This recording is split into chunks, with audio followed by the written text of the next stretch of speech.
Buenas tardes. Vamos a iniciar el panel temático número 6 de este coloquio de infraestructura.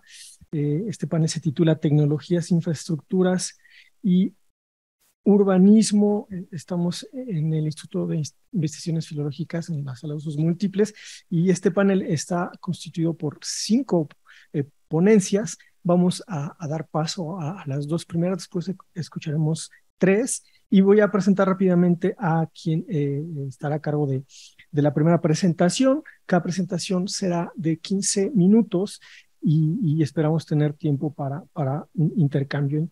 En primer término, escucharemos entonces a Sylvie Demure. Ella es de la Pontificia Universidad Católica de Chile y de la Universidad de Toulouse Jean Jaurès. Y bueno, la presentación, como ustedes pueden ver en la pantalla, es sobre las tecnologías de información y comunicación, las TICs como herramienta de planificación y gobernanza en las redes de movilidad en Santiago de Chile. Sylvie, muchas gracias. Tiene la palabra. Muchas gracias. Buenos días a todos. Antes de empezar, me gustaría precisar que estoy en primer año de doctorado, así que me disculpa por las aproximaciones que van a escuchar hoy. Y la siguiente presentación es más bien una introducción general a las nociones que estructura este trabajo de investigación. En primer lugar, me gustaría decir que cuando llegué a Chile hace 8 años, me enfrenté con fuerza al modelo de una ciudad liberal que toma la forma de una megaregión urbana difusa y fragmentada, que se articula a través de una red de transporte que tiene por principal función el eficiente acceso a los centros de actividad y de consumo. Y es desde esta realidad que quise investigar la relación que se establece entre expansión territorial, movilidad y tecnología. Hoy en día, el área metropolitana de Santiago, también llamado el Gran Santiago, está organizado en 46 comunas, donde viven más de 7 millones de personas, y según los últimos censos de 2002 y 2017, la ciudad ha crecido un 170% y la población un 22%. A pesar de esta explosión demográfica y territorial, la red de transporte se atrasó en desarrollar las infraestructuras necesarias para enfrentar los millones de desplazamientos cotidianos, y actualmente el transporte público de Santiago está colapsado, poco confiable, y la gente sufre de tiempos de viajes prolongados. Frente a estas condiciones, muchos ciudadanos optan por el automóvil como modo de desplazamiento privilegiado, por lo menos los que puedan, empeorando los problemas de congestión, de contaminación y de segregación de la capital chilena. Estos problemas que enfrenta hoy en día Santiago, es decir, esa hipermovilidad cotidiana de las personas que consumen recursos, acentúa la fragmentación socioterritorial, diluye los espacios y favorece la contaminación ambiental, es una realidad que se podría observar en muchas ciudades del mundo. Y en un contexto, 68% de la población mundial será urbana mañana. Pensar en la ciudad del futuro se convirtió en un desafío global. Frente a esta situación, las tecnologías de la información y de la comunicación, las TICs, buscaron imponerse como el instrumento privilegiado para pronosticar y dirigir estas mutaciones que enfrenta hoy en día la ciudad global. Y lo lograron. En 2020, la ONU decía que hay más de 5.000 millones de dispositivos móviles en actividad en el mundo, es decir, que hay más gente con teléfono que con agua corriente o electricidad. Y así, en 20 años, las telecomunicaciones adquirieron un lugar predominante para lograr los objetivos de desarrollo, transformando el sistema económico industrial en un sistema económico cognitivo basado en la producción, la venta, la apropiación y el uso de la información, convirtiendo la ciudad en un mercado económico sin límites, especialmente en los sectores de la energía, de la seguridad y del transporte. Este contexto mundial brindado por las TICs modifica entonces la forma que tenemos de actuar e interactuar con nuestro entorno.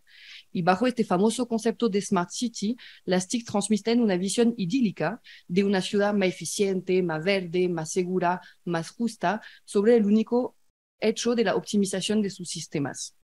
Así, las TICs representan para los planificadores una idea reconfortante, un tipo como de promesa providencial, como un horizonte deseado, donde la herramienta digital permitirá conciliar estos dos objetivos antagónicos asociados a la movilidad urbana, que son, por un lado, minimizar los viajes para reducir la externalidad negativa y, por otro lado, maximizar los intercambios para satisfacer las necesidades de los ciudadanos tal como de la sociedad. En este nuevo contexto, la visión de los operadores de transporte ha evolucionado desde una visión productivista iniciada en Japón durante los años 70, que buscaba optimizar la eficiencia del transporte gracias a los sistemas de transporte inteligente, hacia una visión determinista de los años 80, que anticipaba la desaparición de la ciudad debido a una desmaterialización de la sociedad, hasta los autores de los años 90 como Manuel Castells o Saskia Sassen, que al contrario muestran cómo lo digital acentúa la concentración territorial y crea nuevas centralidades. Los operadores han evolucionado hacia una visión integrada de la movilidad que descansa sobre la ubicuidad comunicacional de las TICs. Me explico. Con la aparición del smartphone, la movilidad se enriquece de un contenido informacional, ¿cierto? Y este contenido informacional cambia profundamente la relación entre el operador y el usuario. Porque este nuevo viajero, equipado de su móvil conectado, finalmente se transforma en el integrador de su propia movilidad. Y dentro de un contexto más general de sociedad de servicios, los operadores de transporte empezaron a personalizar estas ofertas de movilidad y optar por modelos de movilidad concebido como una continuidad de servicios. El modelo más conocido hoy en día es la Mobility as a Service o MaaS, y es este modelo que quiero estudiar en el contexto de Santiago. Entonces, ¿qué es el MaaS? El MaaS se basa en la intermodalidad y tiene por objetivo facilitar el reporte modal desde el automóvil hacia los modos de desplazamiento más sustentable. Es una herramienta digital que propone integrar a todas las ofertas de movilidad presentes en un mismo territorio a través de una aplicación digital que permite al usuario planificar un viaje multimodal y pagar en una sola vez a todos los modos de desplazamiento que ha utilizado. Entonces, estos itinerarios no son calculados de estación a estación, sino que de puerta a puerta, gracias a potentes sistemas de información multimodales. Y en este sentido, el MaaS es interesante porque vincula una noción de itinerarios más que de modos y busca optimizar los cambios modales, donde sabemos que son esas relaciones más como complejas que se constituyen en la ciudad. Pero también el MaaS levanta numerosas interrogaciones desde la perspectiva de su aplicación concreta. Entonces, el MaaS, ¿qué es lo que es? ¿Es un discurso retórico? ¿Es un nuevo contexto teórico? Desde su aparición, este concepto encuentra muchísimas resistencias. Y de hecho, el concepto mismo no está estabilizado. Por un lado, los operadores de transporte dan mucho énfasis al carácter innovador del MaaS, a una evolución del sistema urbano basado en la tecnología. Y por otro lado, la literatura científica ven más el MaaS como una oportunidad para cambiar los modelos de gobernanza. Sin embargo, si bien estas definiciones son múltiples, la mayoría de los trabajos que puedo leer hoy en día subrayan el hecho de que el MaaS representa una potencial herramienta de integración de las capas físicas y digitales de la ciudad. Y en este sentido, el MaaS me interesa porque podría convertirse en una poderosa instrumento tanto operacional como desde el punto de vista del uso o de la gobernanza, para fomentar viajes intermodales. Porque hoy en día, si bien muchos ciudadanos de las grandes ciudades como Santiago hacen viajes multimodales, estos modos coexisten sin interactuar. Por lo cual se usa esa palabra intermodal pensando en la estimulación de las interacciones entre los modos de transporte, dando un énfasis especial a la caminata, la bicicleta y el transporte público. Entonces, esta intermodalidad implica un esquema de movilidad que sea plural, flexible y permeable, convocando varias escalas, la de la metrópolis, obviamente, pero también las de las individualidades, las de lo microuso, de las prácticas. Entonces, el MaaS, basado en esa intermodalidad, deberá integrar la complejidad del tejido urbano, dando un lugar privilegiado al individuo, y esta idea podría dar credibilidad a este como concepto tecnológico. Sin embargo, para lograr sus objetivos, el MaaS enfrenta muchos desafíos institucionales. En efecto, la cooperación de los actores, que sean públicos o privados, supone una organización integrada de la movilidad urbana, tomando en cuenta las exigencias sociales, territoriales, económicas y políticas en sus interdependencias. Y frente a esto, identificamos varios obstáculos. bueno, la poca articulación de los servicios, como lo hemos visto a lo largo de estos días, pero también una cultura profesional segmentadas entre las ciencias técnicas y las ciencias sociales, y también la falta de regulación respecto a la comunicación de los datos, porque este desarrollo de un bien común digital genera una feroz competencia entre las empresas, ya que solo un actor tendrá el rol de coordinador, es decir, el que tendrá acceso a la rentabilidad económica del modelo, el que administra la interfaz de programación. Pero la literatura científica muestra hoy en día que este actor no es necesariamente un actor privado, y podríamos pensar en un actor público como el transporte público que se podría encargar de formar como esta aplicación, o también una plataforma abierta de datos como lo está tratando de hacer hoy en día Chile. Entonces vemos que con esa aparición de las TICs existe una muy fuerte expectativa hacia la capacidad de estos modelos en cambiar y dirigir las prácticas de desplazamientos de los ciudadanos. El argumento central es que las TICs ayuden al usuario a orientarse dentro de la red, y se espera de este viajero que haga la buena elección en términos de modo, en términos de horario, en términos de huella de carbono. La idea es que este como usuario que de alguna forma deviene como un consumidor inteligente, sea consciente tanto de sus propios intereses como los de la comunidad. Porque o sea, esa teoría dice que se puede actuar racionalmente porque tiene la capacidad de arbitrar sus decisiones gracias a la información que le entrega la herramienta digital. Sin embargo, esta hipótesis está muy contestada por la literatura, y los trabajos empíricos muestran que el único hecho de entregar información multimodal en tiempo real no permite un cambio significativo de las prácticas. Además, esa visión monolítica del viajero vinculada por la utopía de los ingenieros de los sistemas inteligentes de transporte se enfrenta a las disparidades territoriales en el acceso a los equipos físicos y digitales, tal como a las desigualdades frente a las capacidades de aprendizaje, ¿no? Se habla de una fractura numérica. Entonces, si queremos que estos sistemas tengan un real impacto sobre la elección modal, se deberá tomar en cuenta las características cognitivas asociadas a un desplazamiento que va más allá de la única racionalidad temporal y económica. En síntesis, ¿dónde estoy? Sí. Ahí estoy.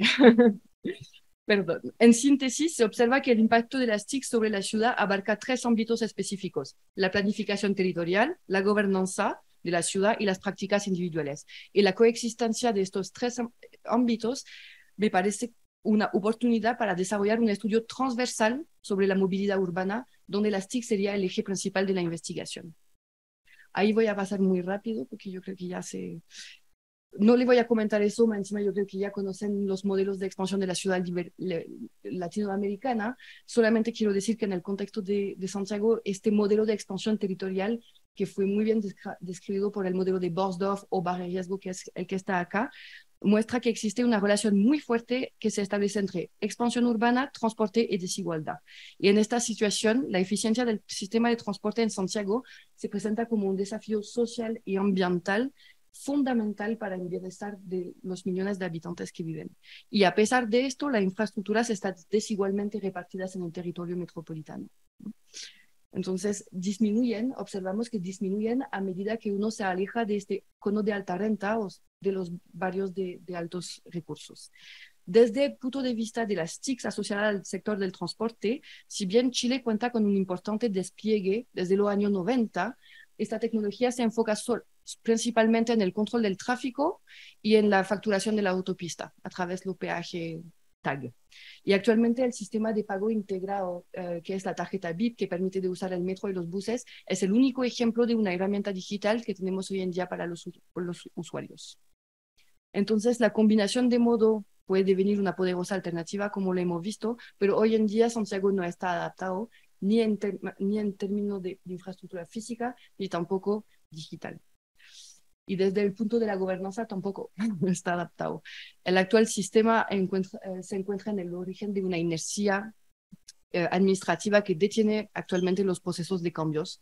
La horizontalidad y la sectorización de las entidades públicas complica la toma de decisión, además de contrariar una visión integrada de la ciudad, donde ocupación de suelo, trabajo, medio ambiente transporte sería parte de un mismo proyecto metropolitano que debiese estar dirigido por una institución metropolitana o regional, más que desde el poder central, que es hoy en día el caso en Santiago. Entonces, en este sentido, el MAS, el cual fomenta esa visión multiescalar y pluridisciplinaria, a través de la integración de los modos, se plantea como un dispositivo atractivo en términos de gobernanza. Pero en el caso de Santiago, la perspectiva de una movilidad elegida, integrada y regulada por las TICs, esa idea de un viajero libre y autónomo gracias a la provisión de la información, parece estar al alcance de una muy pequeña minoría de personas y especialmente sectorizadas. Y en este sentido, que quiero abordar el concepto de MAS, es desde la perspectiva de un territorio. Quiero cuestionar estos dispositivos virtuales que pretenden pilotear lo real, buscar cuáles son las resistencias, las rupturas entre, por un lado, un espacio geográfico en su realidad física, social, cultural y política, y por otro lado, la implementación de modelos digitales transnacionales diseñados a miles de kilómetros de los contextos que buscan cambiar o transformar. En conclusión, frente al desafío ambiental, la urgencia de mejorar las condiciones de viaje dentro de la capital y el amplio margen que el Estado chileno deja a las empresas privadas para captar el mercado del transporte, se podría sugerir que el sector de las telecomunicaciones está mirando a Santiago hoy en día con mucha atención. Si bien fomentar la intermodalidad gracias a la emisión de información en una condición importante, a mí me parece, para establecer un sistema de transporte libre de carbono, es lejos de ser suficiente para implementar trayectorias de movilidad que sean sustentables y más justas. Además, es interesante de observar que las soluciones que brindan las TIC se mantienen en una lógica de consumo masivo, a pesar de los objetivos en términos de sustentabilidad claramente asumidos. En efecto, como estos modelos solo pueden funcionar si millones de habitantes consumen movilidad a gran escala, mientras que la lucha contra el cambio climático nos pide reducir el consumo y optar por un estilo de vida más sobrio. Entonces, para terminar, finalmente me gustaría decir que, sí, como lo proponen los autores que estructuran este trabajo, la tecnología es uno de los principales motores del cambio territorial asociado al desarrollo económico, me parece fundamental que el mundo académico, especialmente las ciencias sociales, se apoderan de estos temas para pensar la ciudad global y digital desde una perspectiva regional que busca resguardar los objetivos de sustentabilidad y justicia social íntimamente relacionados a la ciudad latinoamericana. Gracias.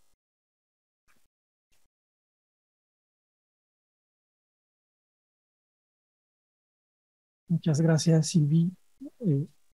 Muy atinado también de los organizadores de colocar esta presentación para abrir el panel, puesto que ya se plantean algunas preguntas muy interesantes sobre el papel de las tecnologías en la movilidad y en la perspectiva de una transición a la movilidad sustentable. Vamos a escuchar en segundo lugar en este panel a Arthur Ducas de la Universidad de Rennes 2 con una ponencia sobre un intento de ilustración de las desigualdades en la dotación de infraestructuras peatonales. Entonces, por favor, Arthur. La organización y permitirme presentar hoy. Hoy voy a estar como un prófano sobre el tema de infraestructuras, porque, bueno, no tengo tanto.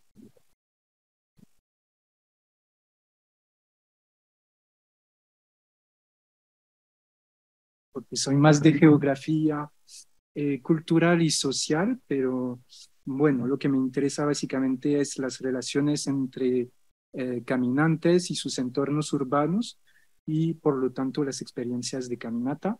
Ya conocen el proyecto Moyoal en el que estoy, mi tesis se está enmarcando y entonces mi tesis sobre las experiencias de caminatas. Entonces voy a desarrollar unos contextos que ustedes conocen seguramente, que son los de Bogotá y de Lima, que han sido bastante desarrollados aquí. Después les propondré una metodología que busca articular huellas mediante dispositivos tecnológicos colectados durante recorridos comentados y después propondré unas preguntas abiertas para representar e ilustrar las experiencias de caminar y las relaciones entre caminantes y entornos urbanos para ilustrarlas de manera geográfica con sistemas de información geográfico. Okay.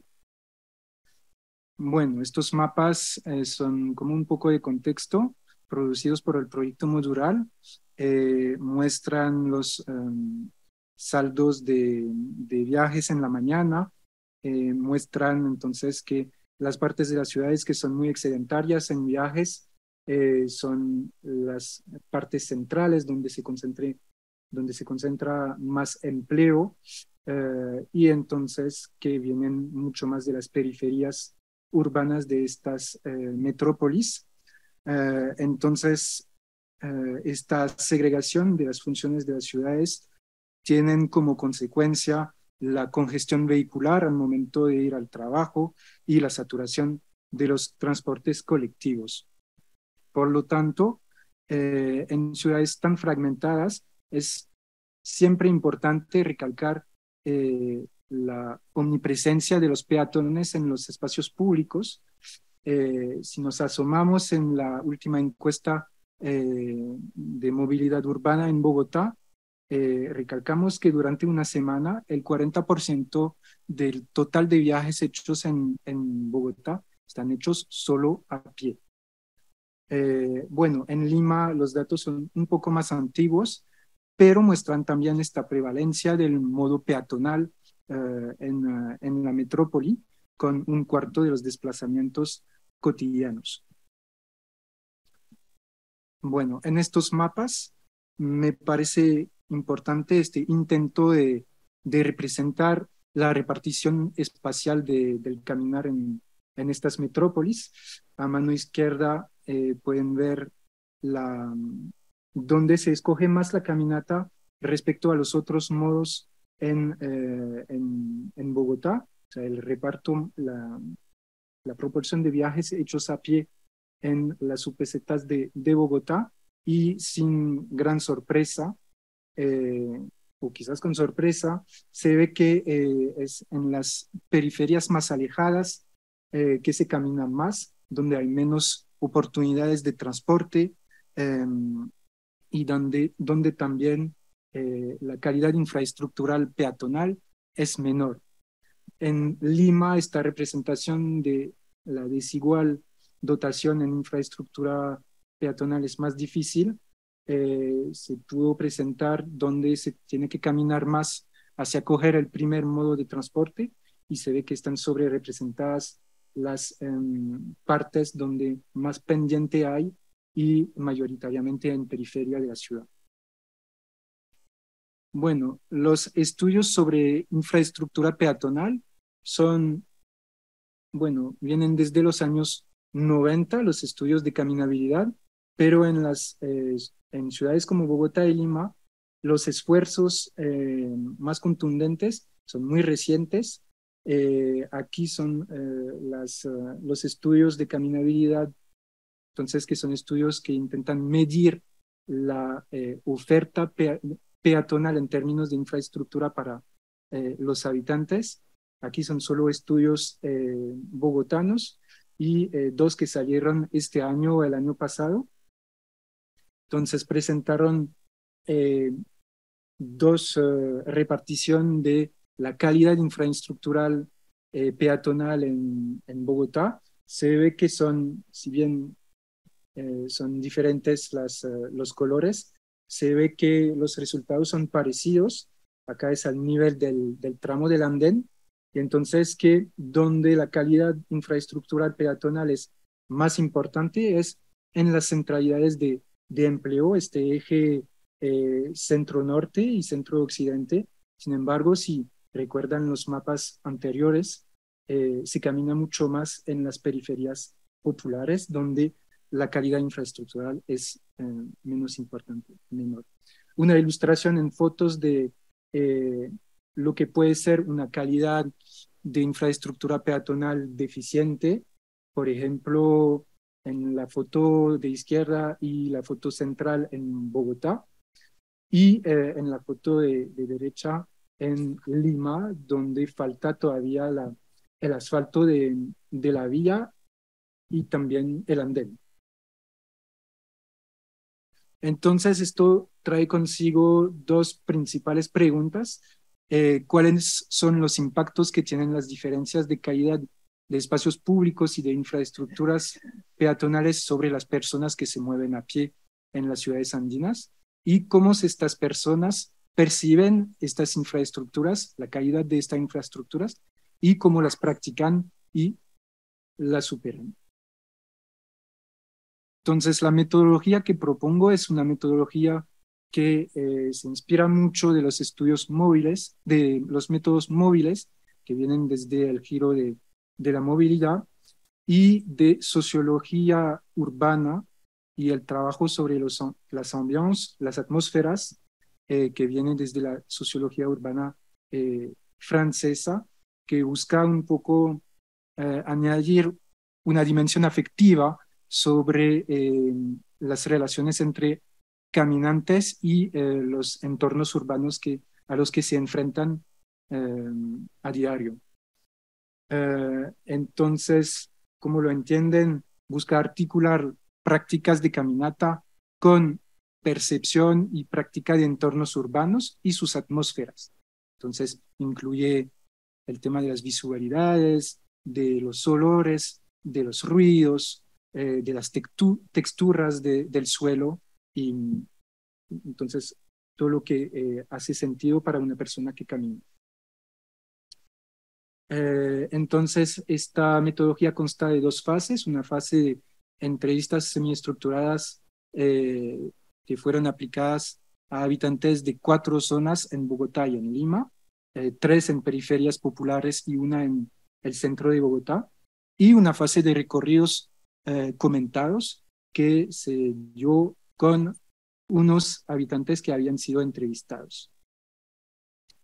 Entonces, ahí tienen los objetivos de cada metodología, y entonces la metodología de los recorridos comentados, que quiero profundizar un poco aquí, que consta de la colección de varias huellas, una huella sonora que fue grabada con un grabador normal, una huella espaciotemporal recogida con un software de sistema de información geográfico, huellas visuales que son básicamente fotografías, y huella escrita, es decir, una matriz que buscaba articular todas estas huellas entre sí para construir como una narración de lo que se dio en el recorrido. Entonces, una proposición de ilustración de estos recorridos comentados, que busca entonces ilustrar experiencias de caminar y ejemplos de relaciones entre caminantes y entornos urbanos. Lo voy a ilustrar con una proposición de mapas narrativos, pero bueno, en esta presentación tengo más preguntas que respuestas sobre la manera de representar estas experiencias de las infraestructuras peatonales. Primero quería hablar un poco de lo que salió de las entrevistas semiestructuradas, y básicamente lo que salió fue la dificultad de identificar para los peatones la vulnerabilidad en la que están en las vías que recorren. Entonces, en todas las entrevistas se recalcó muy poco la baja calidad de las infraestructuras peatonales, se aceptan condiciones peligrosas para caminar, se equiparan mucho las condiciones de caminata con las condiciones de viaje en transporte público. Entonces, bueno, se suele decir, es mejor caminar que tomar el transporte público, pero no se hace entonces énfasis sobre la calidad de infraestructura peatonal. Se acepta una ciudad diseñada para automóviles y se refiere a la calidad de espacios públicos y de entornos urbanos en muchas ocasiones en términos de inseguridad y de falta de cultura ciudadana por parte de los usuarios. Una ilustración de lo que salió en estas entrevistas nos las dio una encuesta de opinión de Lima Cómo Vamos de 2021, donde un cuarto de las personas decían caminar o ir a pie en sus recorridos al trabajo, pero que se recalcaba mucho menos que les serviría andenes más amplios y de mejor calidad. Entonces voy a proponerles ahorita dos mapas narrativos, extractos de mis recorridos comentados, una en el centro de Bogotá, en una zona donde se supone que hay más calidad de infraestructura vial, y una en Villa María del Triunfo, en Lima, en una periferia popular. Entonces son dos viajes que se hicieron para motivos parecidos, o sea, aprovechar para caminar sin tener una motivación especial, sino caminar. Una es para ejercicio, el otro es, la excusa es salir con el perro, pero es aprovechar de los entornos urbanos para caminarlos.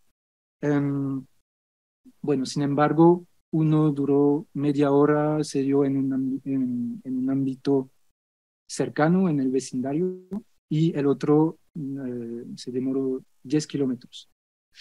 El primero en Bogotá, entonces, me parece interesante porque la calidad del espacio público y del andén se caracteriza por su continuidad y una variación de texturas. Entonces se ve acá que se aprovechan varias texturas, la parte asfaltada del andén, los antejardines, y como el motivo también es caminar con agrado, salir con el perro, se acepta dar vueltas, adaptar su ritmo de caminar con el del perro, deambular con seguridad, porque en este momento sí se siente seguro, porque también la infraestructura otorga la comunión entre un proyecto de caminar con agrado y el soporte, las infraestructuras que lo permiten. Entonces hay una adecuación entre el propósito del viaje y la infraestructura. Entonces esta caminata no es lineal, les he cercado las partes donde se deambula y donde se aprovecha el ambiente, se mira hacia el cielo y se aprovecha para estar distraído al final. Esta posibilidad de caminar distraído no fue posible con Diana, entonces ahí la calidad de la infraestructura peatonal es mucho menor, hay mucho más discontinuidad en la infraestructura, entonces se caracteriza por otras prácticas de estas infraestructuras, por ejemplo, cruzar rápido y con cuidado, subunidades, por ejemplo, acá con los neumáticos, y una red de andenes que propicia desplazamientos peligrosos. Yo creo que casi se me pasó el tiempo, entonces unas reflexiones para hablar de este problema al que me estoy enfrentando, que es cómo hacer una narración de estas experiencias de desplazamientos. En mi deformación de geógrafo uso mucho los GIS, los sistemas de información geográficos, porque para mí la distancia es clave, pero bien con mis compañeros del ritmo y con las proposiciones de antropológicas, que se usaba más viñetas o maneras de mostrar la realidad del desplazamiento sin referirse al tema de la distancia. Entonces, aquí estas propuestas. Muchas gracias.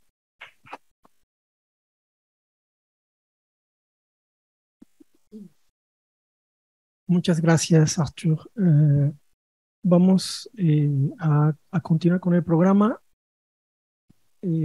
Como les habíamos anunciado, vamos a no sé, Elliot, si haremos al final una discusión con los 5 o fragmentamos también la discusión.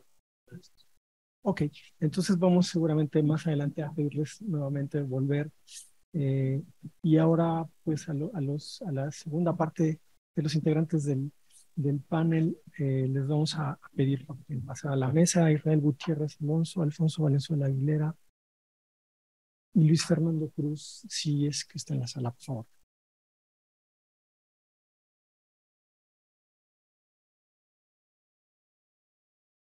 Bueno, pues escucharemos en primer término, en esta continuación de panel, al doctor Israel Gutiérrez Alonso, que es de la Universidad Autónoma del Estado de México y cuya presentación es sobre la evaluación de entornos peatonales en las estaciones BRT.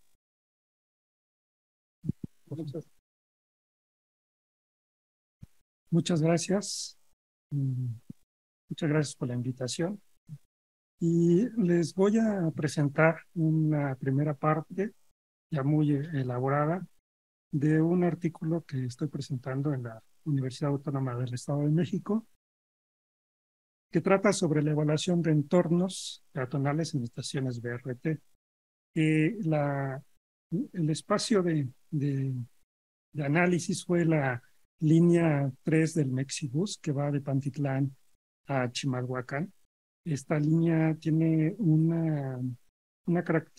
tiene una característica muy importante, lamentablemente, que es finalmente no tomó mucho en cuenta la accesibilidad peatonal. Entonces, para ello, partí de elaborar o de plantear un objetivo, que fue el evaluar la movilidad peatonal como medio de acceso al transporte público, con base en 4 variables que posteriormente tuve que transformar, o fue el interés mío de transformarlos en valores cuantitativos, que fue la accesibilidad, seguridad, confort y atracción en los desplazamientos.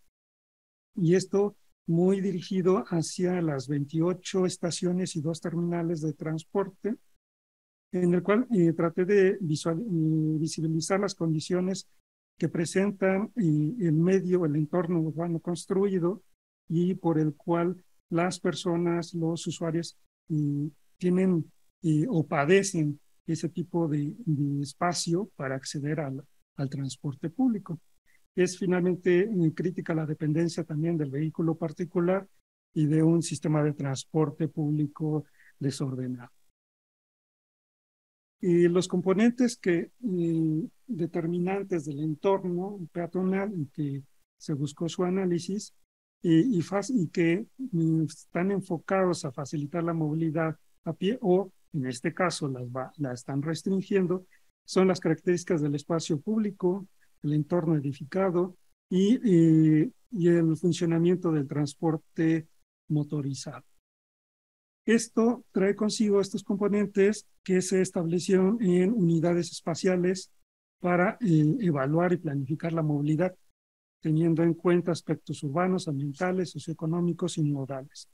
Entonces, estos 4 elementos de análisis los tuve que ir transformando y aplicando en las estaciones y terminales del BRT para encontrar las características urbanas a microescala. Por eso empecé comentando que esa es una primera parte del artículo en el que primero me aboqué a analizar las estaciones en un radio de 100 metros, muy al área o al espacio en el cual los usuarios acceden, y también es el espacio en el cual los usuarios descienden de las terminales o de las estaciones y acceden a otro medio de transporte. Y estas son las 4 condicionantes: accesibilidad, que se transformó o lo analicé a partir de la infraestructura peatonal, que fue la anchura de la banqueta o la vereda, como en algunos otros países la conocen. Confort, relacionado con el arbolado en este radio de influencia de 100 metros, la contaminación auditiva y el asoleamiento. Más adelante voy a explicar cada uno de ellos. La seguridad en los desplazamientos, que fue planteado desde la velocidad de desplazamiento motorizado y el número de carriles que llegan ahí. Las barreras y estacionamiento, los estacionamientos sobre calle que también pueden fungir como barreras de protección o de seguridad para los desplazamientos peatonales, y el sentido de circulación motorizado.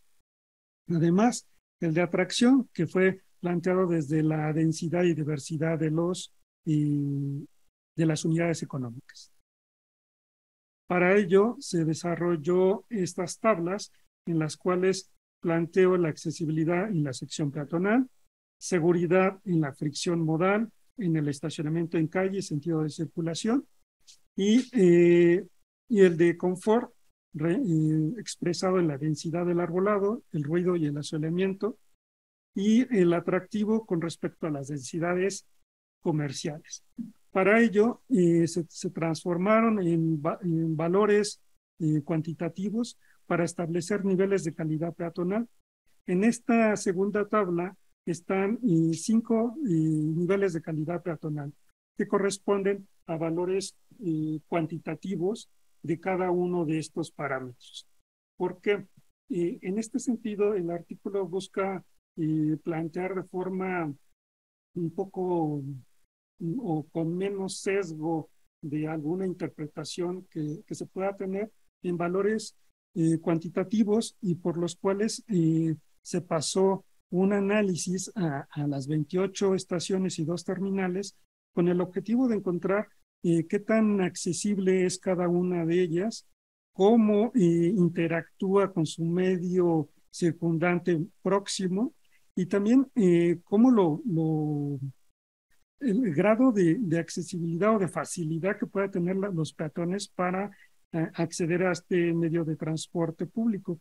Recordemos que esta línea BRT llamada Mexibus en el Estado de México, que es el sistema BRT que aquí en la Ciudad de México tienen como Metrobús, y está ubicado al oriente del Estado de México. Sale de la terminal Pantitlán, que es en Ciudad de México, pasa por el municipio de Nezahualcóyotl y culmina en el municipio de Chimalhuacán. Es una población con un estrato económico y social bajo. Existe una gran dependencia de las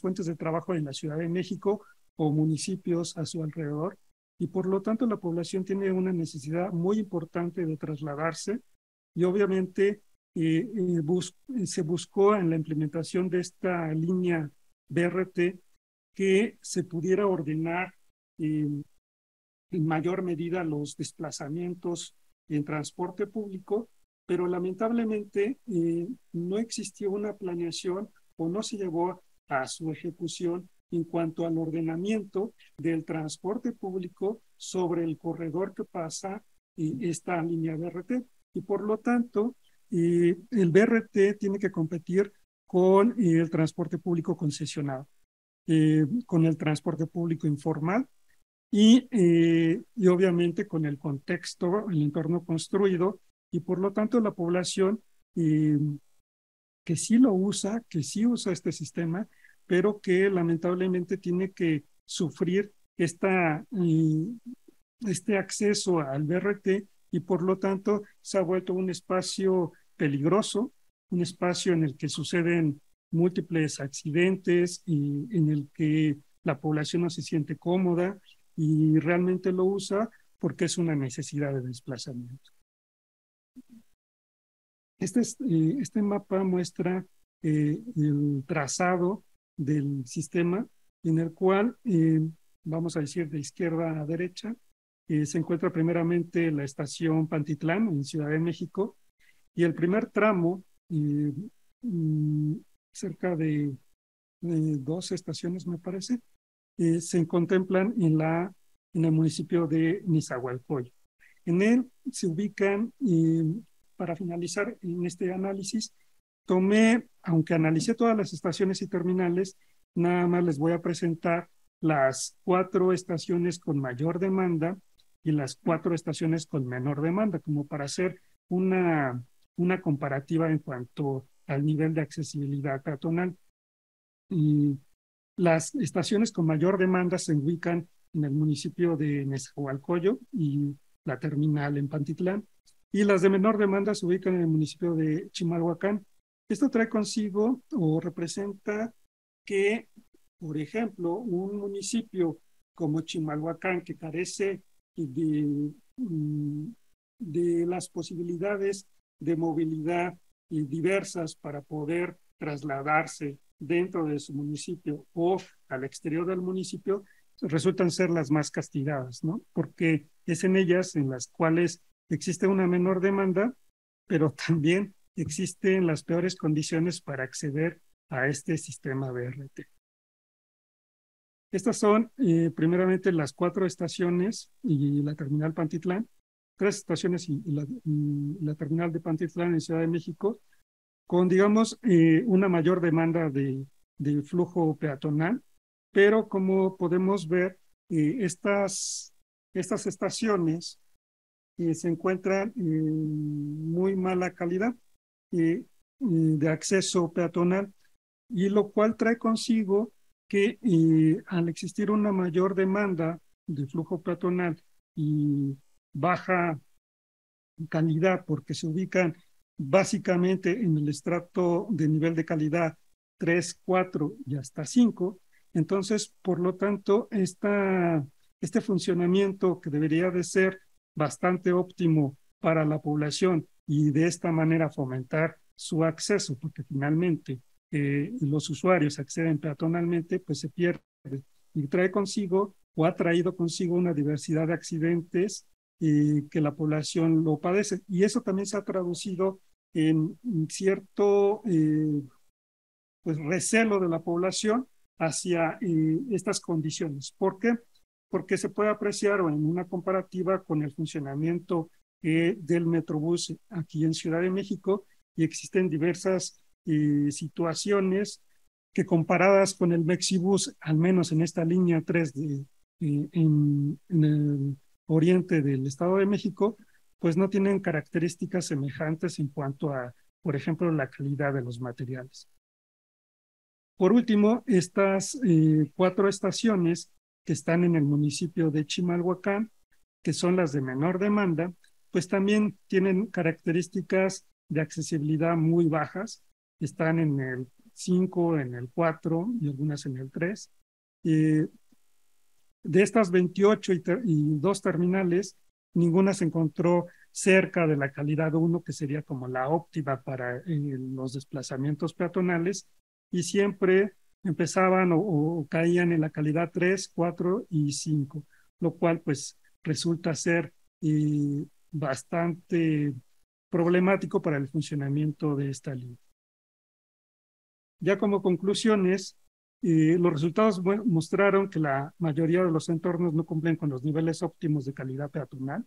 Por lo tanto, se puede afirmar que al desarrollar la línea BRT no se contempló adecuadamente las características y los elementos necesarios para que los peatones puedan acceder a estas estaciones con total seguridad.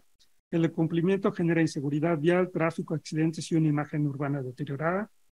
El modelo es práctico o al menos lo que yo planteo con este modelo, que pueda ser útil no solamente en un contexto de análisis de un sistema como BRT, sino también que pueda ser aplicable a, por ejemplo, oficinas gubernamentales, escuelas y demás, y no solamente a un sistema de movilidad. Se plantea la posibilidad de investigar la movilidad ciclista también, pero obviamente cambiarían diferentes indicadores, y utilizar estos indicadores como una guía de diseño de proyectos de movilidad, sobre todo en el acceso peatonal. Y la limitación de este estudio es que no se midió la percepción de la población circundante a las zonas de estudio.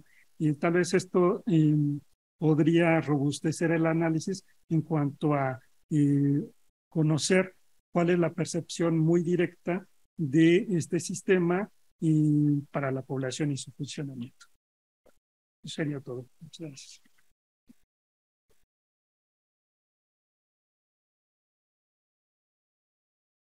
Muchas gracias, Israel, bueno, después de estas dos presentaciones sobre la infraestructura para la movilidad peatonal y también que son a su vez dos propuestas metodológicas para hacer esto, vamos a transitar a otro tema. Vamos a escuchar en esta cuarta presentación a Alfonso Valenzuela, de la Universidad Autónoma del Estado de Morelos, que va a hacer una presentación sobre el impacto diferencial de la movilidad urbana en el mercado inmobiliario en Ciudad de México.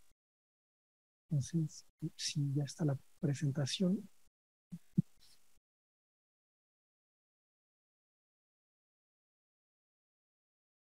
Bien, buenas tardes.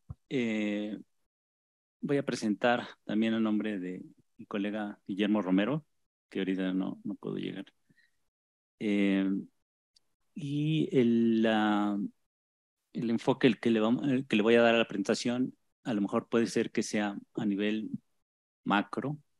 No es tanto un análisis de movilidad desde lo peatonal, sino va a ser más vinculado a infraestructuras de transporte y su impacto en el mercado inmobiliario. Este es un proyecto que también se desprende de un proyecto un poquito más grande que tenemos sobre mercado inmobiliario, pero en donde la movilidad, vamos a argumentar, tiene una incidencia importante en la valorización o desvalorización del suelo. Como ya se ha venido viendo a lo largo de las presentaciones, sí, las infraestructuras son una base fundamental de la economía. Es, digamos, la manera como circulan los productos, cómo se conectan las actividades productivas, y siempre, digamos, va a ser un valor agregado el tener un buen, digamos, medio de transporte que no sea costoso. Y sin embargo, aquí la inversión pública, y lo vemos también en ejemplos anteriores de este panel, sí hay un uso y un impacto diferenciado digamos, la construcción de infraestructuras. Son las que necesitan más infraestructura, tienen menos, y son las que lo usan más, en especial en relación a, digamos, transporte público. A fin de cuentas, la parte de infraestructura, y últimamente también ha habido nuevos modelos de financiamiento, a lo cual no me voy a, digamos, a concretar en esta ocasión, pero a fin de cuentas esto puede servir como un subsidio al capital. Y les comentaba que, bueno, hay instrumentos financieros importantes que están canalizando estas inversiones y van a tener impactos en el territorio. En particular, los instrumentos de financiamiento, nada más así de referencia, pues son, por ejemplo, estas fideicomisos de transportes como las fibras y otros instrumentos. Pero todo esto va a tener implicaciones territoriales y además sociales y económicas. Las infraestructuras, de la manera en que vamos a abordarlo, pues sí son, digamos, estas infraestructuras más con proyectos públicos mayores, que articulan, les decía, zonas, circuitos comerciales, y les dan mayor dinamismo y, digamos, apoyo. En ese sentido, la cuestión ya en concreto sobre la movilidad y el mercado inmobiliario va a tener, argumentamos, una incidencia directa sobre los precios de vivienda. En particular, a través del análisis del mercado inmobiliario. Ahorita les platico un poco más sobre el método o los métodos. Pero sí, en muchos sectores de la población el tener buena movilidad va a ser, un buen acceso va a ser importante para el valor les digo, del suelo. Y esto también va a ser determinante para cuestiones de equidad, igualdad, de manera que, como también ya se está viendo, zonas periféricas tienen particular dificultad para acceder a este tipo de transporte. Bien, entonces esto es un desafío porque al no tener buena movilidad, pues, digamos, impacta en la calidad de vida y comentaba los costos de la vivienda. Y entonces, digamos, este enfoque el día de hoy es, digamos, acerca de el vínculo que existe entre los precios del suelo, de la vivienda en concreto, y la movilidad. Entonces, hay digamos, una relación directa entre los núcleos que concentran movilidad y la conectividad en la ciudad. Y ya en específico, identificar este vínculo entre el valor del metro cuadrado construido y la conectividad, les digo, de distintas zonas en la zona metropolitana de la Ciudad de México. Y para ello, digamos muy brevemente, pues vamos a hacer así algunos análisis de dispersión, elaborar también unos mapas, calcular la mediana del valor de los precios de los inmuebles y luego relacionarlo con unidades económicas y con otros datos que ahorita voy a aclarar un poco más. Entonces, estos territorios metropolitanos se organizan a través de rutas de transporte público hasta cierto punto o los impactan de manera significativa y nos interesa entonces demostrar la relación entre movilidad y valor de suelo. Para los que les interese algún dato técnico sobre, digamos, cómo lo estamos haciendo, digamos, son muchos de ellos datos libres y usando software libre con R y utilizando AGEPS en particular y crear un índice de conectividad. Ahorita lo detallo un poquito más. Entonces, el tipo de información, digamos, inicial que estamos utilizando, pues estamos refiriéndolo a los AGEPS en particular, de dónde sale la persona y a dónde llega. Y esta información viene de empresas telefónicas que, digamos, se puede acceder a esta información y se detecta de dónde viene una persona, a dónde va. Ahora va a tener ciertos sesgos porque tiene que tener la persona un teléfono inteligente, entonces también no es, digamos, para toda la población, pero creemos que da una buena idea del fenómeno. Entonces, empezando un poquito a desglosarlo, empezamos a checar esta relación entre, les decía, el valor del metro cuadrado y la conectividad y un poquito explicar cómo se hace. Entonces, para la parte de conectividad, queríamos identificar, les comentaba, de un AGEP, qué AGEPs tienen mayor vínculo con otros AGEPs, para lo cual hicimos estos, digamos, índice de conectividad, donde aquí rápidamente un AGEP, digamos el Z, tiene vínculo con cuatro otros AGEPs, entonces le damos un grado de 8, y si es el caso que es de ida y vuelta, un grado de, de 4, y como es de ida y vuelta, de 8, y en el otro sería de 2 o de 4. Bien, entonces, en primera instancia, lo que estamos haciendo también es identificar y tratar de darle sentido, viendo en la zona metropolitana de la Ciudad de México, en las zonas de mayores ingresos y si esto tiene que ver también dentro de toda la explicación que voy ahorita a detallar. Y aquí se ve en un primer mapa, las partes más oscuras son las partes más ricas, digamos. Se hace como una especie de herradura ahí por donde está Santa Fe y esta zona. A ver si alcanza a ver bueno.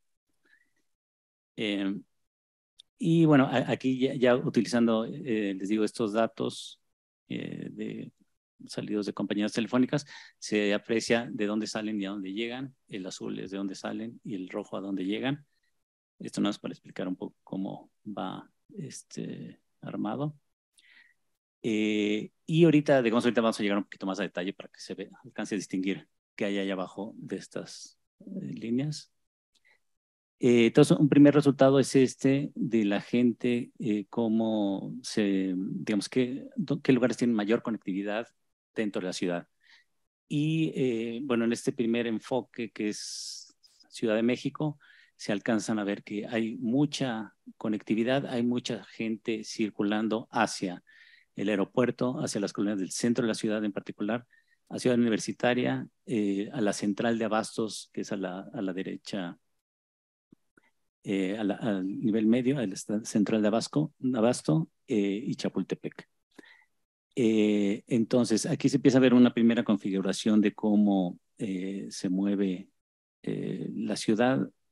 Les repito cómo llega más gente a estas áreas geoestadísticas básicas, los AGEPs, para que los que no lo conozcan.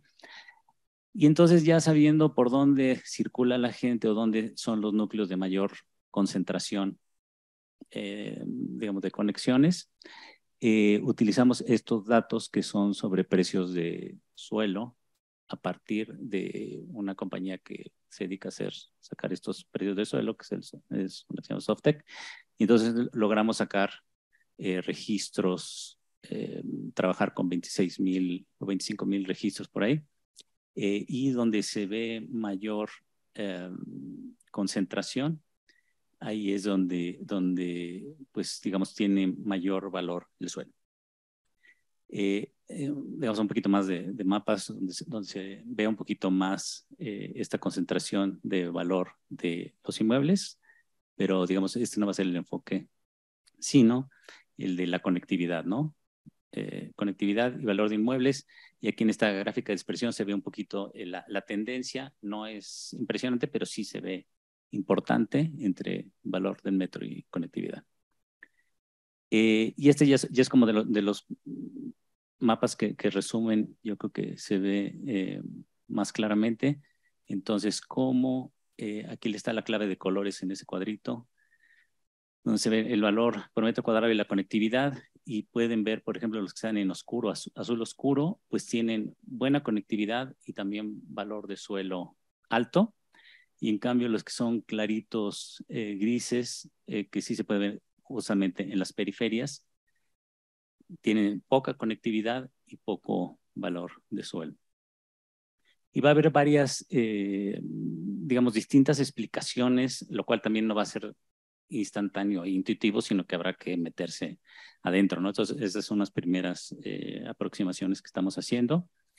Aquí estamos identificando el grado de conectividad con la diversidad de uso de suelo, por ejemplo, y también identificar si digamos, hay AGEPs en este caso, le digo, estas unidades geoestadísticas que tienen mayor diversidad de suelo, y también están, digamos, muy concentradas en el centro de la ciudad y menos concentradas en las periferias.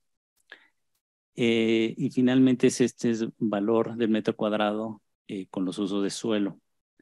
Esto también les digo va a variar porque a veces, por ejemplo, en sectores socioeconómicos altos, a lo mejor el que tenga usos de suelo de distintos tipos no va a ser un gran plus, entonces no es que le vaya a subir mucho el valor al suelo, pero a lo mejor en otras zonas sí. Entonces es lo que hay que detectar ya más a detalle. Pero bueno, aquí, por ejemplo, digamos, les digo, hicimos varios experimentos con estas tres variables y finalmente una conexión aquí entre diversidad, digamos, de uso de suelo, valor del metro cuadrado y en color la conectividad. Entonces, en una sola gráfica se puede un poquito ver este comportamiento. Y les digo, pero todavía faltará llegar como al detalle fino de ver, les digo, lo que hay abajo de estos mapas. Por ejemplo, aquí ya un zoom a la alcaldía Miguel Hidalgo, y se ven ya algo digamos, de estas relaciones interesantes, el valor del suelo y la conectividad, y cómo se concentran en ciertas colonias. Bueno, esas no serían colonias, sino serían AGEPs, pero digamos se puede, digamos, yo luego traducir. Aquí, por ejemplo, en la Cuauhtémoc va a ser interesante lo que es, digamos, Guinda en la parte baja, pues son colonias como la colonia Condesa, al lado estaría la Roma, y en lo azulito ya sería la Doctores, por ejemplo. Entonces, sí tienen conectividad, pero, digamos, otras tienen mayor, por ejemplo, esta que digo de Condesa, no tienen tanta conectividad, pero sí el valor del suelo es muy alto. Aquí un poquito más sobre estas variables ya, diversidad y conectividad. Y algo ya como de conclusiones generales, las dinámicas de movilidad sí no necesariamente comprenden realidades homogéneas, sino fragmentadas e inequitativas, efectivamente demuestran una tendencia que también lo lleva a la planeación, en donde las partes siempre va a haber partes más desfavorecidas, que reflejan a fin de cuentas también una estructura de poder intrínseca, pero sin embargo es importante siempre detenerse a ver que estas infraestructuras pueden acrecentar las diferencias entre la población y limitar al final el derecho a la ciudad, que ese derecho de movilizarse por un costo accesible. Entonces, el Estado, y esto les decía por eso a nivel más macro, digamos, de financiamiento a autopistas y demás, si el Estado, al financiar estas infraestructuras, muchas veces está financiando la circulación de capital, ¿no? Y valoriza en otros casos el mercado del suelo al tener ya establecer la conexión. Y esta circulación de capital, pues sí también, bueno, en el sentido de construir las infraestructuras, hay varias ganancias que se obtienen al respecto, e incluso, que les digo que será un poco el otro tema, sobre cómo al financiar infraestructuras también se generan procesos interesantes, procesos territoriales, pero también hay procesos financieros y económicos muy jugosos relacionados. Y ahí le tengo. Gracias.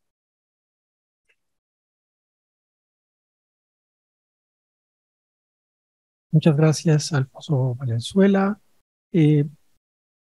Voy a preguntar por última vez si está en la sala Luis Fernando Cruz, quien es el quinto ponente de este panel. Veo que no es así, entonces solo quisiera confirmar, gracias, sí, confirmar con Elliot, sí, tenemos hasta las 14, ¿verdad? Entonces yo me quisiera permitir invitar a los dos primeros panelistas y para garantizar la densidad de la discusión que viene, vamos a estar más en la mesa y será más densa. Bueno, entonces, bueno, voy simplemente a pasar el micrófono a quienes expresen su deseo de participar. Por favor, tenemos dos personas anotadas. Muchas gracias. Muy buenas presentaciones. Creo que está prendido. ¿Sí? Perfecto, genial.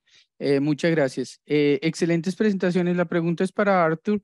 Yo sí quedé muy sorprendido con el resultado de las comparaciones de la calidad de infraestructura peatonal y lo poca importancia que le dan las personas a ese tema. No sé si valga la pena elaborar un poquito más, por favor. Bueno, muchas gracias por las presentaciones, han sido todas súper interesantes y tengo preguntas para todos. No, pero no leo nombres porque estoy muy chicata. Civil. Bueno, primero, nada, me pareció súper interesante la presentación. Tenía ganas como que cuentes un poco más cuál es tu pregunta a futuro, ¿no? O sea, qué es lo que querés ver al respecto. Y algunas preguntas más intuitivas. Por un lado, desconocimiento total, ¿no? Pero este sistema que estabas comentando, la gran diferencia que tendría, como con Google Maps, es que te permite abonar ese traslado desde el inicio, pero la información, o sea, la información sería la misma o se aporta algo más.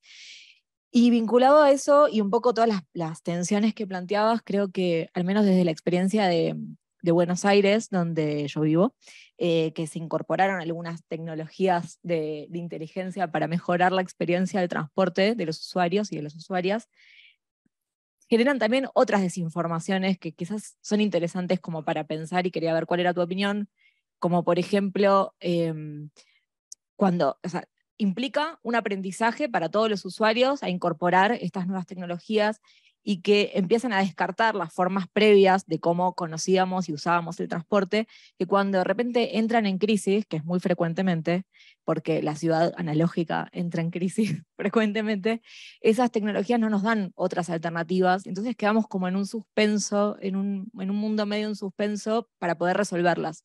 Y algunos ejemplos de esos obstáculos son, por ejemplo, tenemos estaciones de bicicletas, como en todos lados, y la aplicación te dice hay bicicletas disponibles, pero luego tú llegas y esas bicicletas tienen las ruedas pinchadas.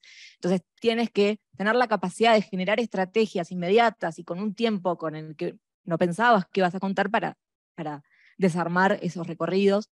O en las tarjetas, como la que funciona aquí para viajar en los transportes, fueron desapareciendo lugares de carga, porque la tecnología permitió que nosotros con aplicaciones lo hagamos desde nuestro teléfono, y cuando esas aplicaciones se caen no tenemos cómo cargarlas y no podemos viajar. Bueno, entonces creo que ahí como hay unas cosas interesantes para pensarlas y quería ver qué pensabas de eso. Luego, perdón la extensión, Arthur, me hiciste pensar, me pareció súper interesante esta paradoja que planteabas entre que las mayores infraestructuras están en el centro, sin embargo quienes más caminan están en otros lugares, y pensaba que ahí aparece como prácticas desafiantes a esas infraestructuras, ¿no? A pesar de que no existen, nosotros caminamos, tenemos que caminar y lo hacemos, incluso también algunas de esas prácticas desafiantes que planteaban en estos recorridos comentados. Aquí hay un obstáculo y yo los salto, estas veredas no están para circular, pero yo circulo, acá hay una rueda, la paso por arriba. Bueno, y creo que ahí hay algo interesante y quería saber si estabas planteando el análisis de estos viajes desde alguna manera, no sé, como de desafíos, prácticas más revolucionarias, en muchísimas comillas, para cómo pensar esas prácticas. Y por último, Alfonso, tenía una pregunta más metodológica que no terminé de comprender si estos puntos de conectividad eran solamente, o sea, si reúnen dónde hay más densidad de los lugares de destino de todos esos movimientos, o si es otra cosa. Y de ser así, también me abría la interrogante sobre si están haciendo un análisis inverso, ¿no? O sea, si de los lugares de origen existe también desigualdad de valor del suelo en relación, por ejemplo, a la conectividad, ¿no? A esos puntos de destino. No sé si se entiende la pregunta o si me enrosqué mucho. Muchas gracias. Bueno, si les parece, escuchamos a Arturo, que va a responder a dos preguntas en primer lugar y después, bueno, en el orden en que se formularon, Sibi y Alfonso. Ok, listo. Gracias por las preguntas. Bueno, primero para responder a Dario. Bueno, primero creo que ok, los habitantes no ponen mucha atención a la calidad de infraestructuras. Hay excepciones. Me salió, por ejemplo, en la parte central de Bogotá, había un contexto de recuperación del espacio público, de defensa de los parques que, que son en esta parte de la ciudad, de, de vegetalización de las bermas centrales. Entonces, este proceso de recuperación de espacios públicos se enmarcaba en un proyecto de poder caminar de manera agradable, ¿no? Entonces, en el marco de esta movilización sí veía que había muchas quejas respecto, por ejemplo, a la basura, al hecho que pueden quitar árboles en tal parte y todo esto. Sin embargo, cuando caminaba con ellos, pues no había problema para cruzar en cualquier lado. O sea, se había interiorizado que así es, ¿no? Pero bueno, siempre hay algunas excepciones. En Lima hay poca confianza en la entidad pública para que haga, en los sectores populares, digo, para que haga presencia, que desarrolle proyectos de infraestructuras. Entonces, en muchas ocasiones, creo que lo planteó Pablo Vega en el primer día, los vecinos se juntan para fabricar infraestructuras de emergencia, como escaleras, muros de contenciones en las laderas. Entonces, en estos casos, pues los habitantes pueden valorar una infraestructura que nos parecería de muy mala calidad, pero que sin embargo, como la hicieron, no le parece tan fea, ¿no? Porque ya es una mejora. Y yo creo que después, detrás de todo también hay una escala de valores sobre el tema que el peatón viene al final y que el modelo para alcanzar es un modelo del auto particular. Entonces, por eso se acepta también que la ciudad esté diseñada para el automóvil.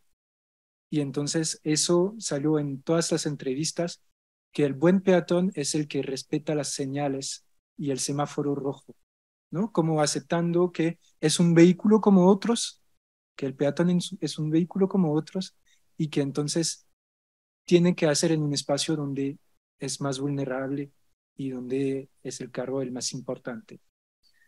Por la pregunta de Mercedes, gracias por este término de prácticas desafiantes, porque yo me estaba diciendo más, es como enfrentarse a las infraestructuras, superarlas, pero eso es como algo de, lo planteó también Paola en su conferencia, que son estos saberes de hacer con el espacio público, pues en los barrios populares, donde, por ejemplo, los andenes son con muchas escaleras, hay que subir, después que bajar, cambiar la textura. Pues bueno, en muchas ocasiones pasan por la carretera, ¿no? Más fácil, más fluido. Entonces interiorizan que está bien, está así. Y también que los niños les gusta mucho también jugar con este entorno y esta infraestructura que nos parece peligrosa, pero les gustan como saltar en los huecos, jugar con las escaleras. Entonces fue algo que me sorprendió, ¿no? Porque yo estaba pensando en términos de flujos, pero los niños eh, me han recordado que también este tipo de espacio es para gozar, divertirse y en donde hay más pendientes, en los barrios más recientes, es donde entonces se hacen estos tipos de juegos y, y se saben mover con este tipo de infraestructura. Por eso también creo que no les parece tan problemático una infraestructura así, es que es un espacio del cotidiano, es un espacio de vida, ¿no? Entonces, ¿no? El espacio está así. Es lo que salió mucho. ¿No?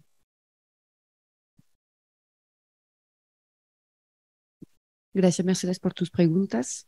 Sobre la primera pregunta, sobre dónde va mi proyecto de investigación, hacia qué pregunta de investigación me estoy encaminando. Bueno, yo creo que esa generalización y facilitación de la accesibilidad al transporte a través de estos modelos digitales de movilidad cambiaron los objetivos en términos de planificación y gobernanza de la ciudad. Entonces, yo quiero ver el más, que al final el más es más bien como un pretexto, como un modelo entre otros, pero hay que agarrar uno y estudiarlo en profundidad desde el punto de vista de la ciudad latinoamericana y al final buscar si este modelo que pone encima de la mesa los objetivos de sustentabilidad muy adelante en el contexto de una ciudad como Santiago, si puede efectivamente garantizar estos objetivos de sustentabilidad en un contexto de ciudad muy fragmentada y donde la segregación socioterritorial es característica. Entonces, me gustaría encaminar el proyecto de tesis hacia dos como grandes ámbitos, que sería la expansión territorial, ver cómo estos esquemas de expansión territorial latinoamericano que hoy en día se desarrollan dentro de este nuevo contexto tecnológico, a ver cómo estas capas digitales y físicas de movilidad se encajan y cómo hay interdependencia entre una y la otra, quién influye quién, etcétera, y cómo eso impacta el desarrollo de la ciudad. Es decir, cómo este modelo al final se impone en la implicación de estas capas. Y el otro lado sería ver desde un punto más social esa figura ideal del viajero libre y autónomo en el contexto latinoamericano y ver cómo el MAS tendría finalmente como un impacto que tal vez sería socialmente y geográficamente sectorizado. Es decir, en el contexto de Santiago, yo creo que la gente de alto ingreso no está dispuesto a dejar el auto. Por lo tanto, un modelo de MAS que le propone usar caminar, después usar la bicicleta para subirse a una micro, eso no es una realidad que es muy como alejada del día a día de ellos. Yo creo que la gente de bajo recurso no tienen la capacidad, o sea, no tienen como la infraestructura disponible, son viajes que están muy largos. Hay también como una accesibilidad física, pero también cobertura de internet, etcétera, que hace que tampoco esta gente es probable que pueda beneficiar de estos modelos. Entonces estoy viendo que tal vez es como las clases de ingreso intermedios que estaría impactada. Entonces, ¿hay pertinencia? ¿No hay pertinencia? Por ahí va la cosa. Frente a la segunda pregunta, bueno, ¿cuál es la diferencia entre Google Maps y el MAS? Bueno, el MAS, lo que propone el modelo es integrar todos los modos de transporte y también este tema de la financiarización, como del pago. Entonces, eso impacta que o sea, eso hace que tenemos que hacer colaborar los actores que están operando en la ciudad de Santiago. Y este punto de vista, desde este tema de la gobernanza, yo encuentro que el MAS puede ser interesante a estudiar, porque hoy en día, para el contexto de Santiago, quisiera decir que al final la red de micro, que es privada, el metro, que es semi-privado, las autopistas, que están privados, lo modo activo, que tendrían que colaborar dentro de un mismo proyecto común digital para que se haga este proyecto. Entonces, desde este punto de vista, que yo creo que el MAS, por la investigación, puede ser interesante en vez de otro modo que solamente propone itinerarios a través de un mapa satelital, pero que no va más allá en términos de la integración de los modos. Y finalmente, ¿no? Frente al tema del aprendizaje, yo creo que es importante, o sea, este tema es muy importante y por eso quiero abordar en los modelos digitales de movilidad desde las ciencias sociales, que en mi caso sería la geografía, porque justamente estos modelos digitales cambian la manera que tenemos de interactuar, de movernos dentro del espacio, evacúa unas otras formas.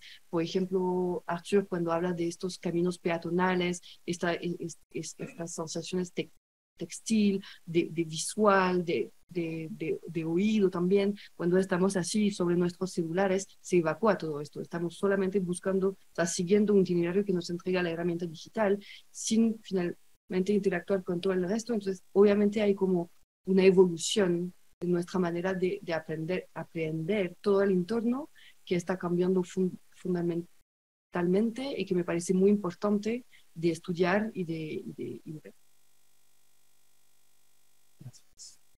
Sí.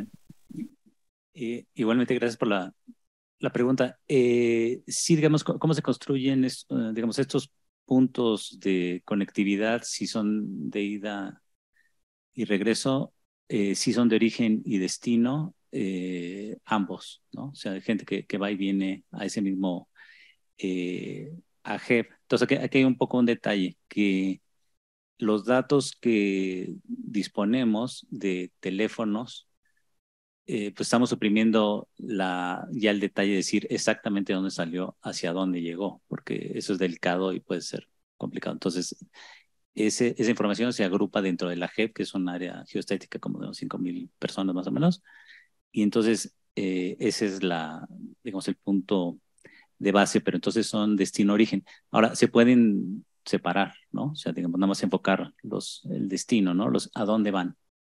Y eso es también la parte de las preguntas de fondo, pues entonces para saber a dónde va la gente, de dónde regresa, quiénes son, ¿no? En particular.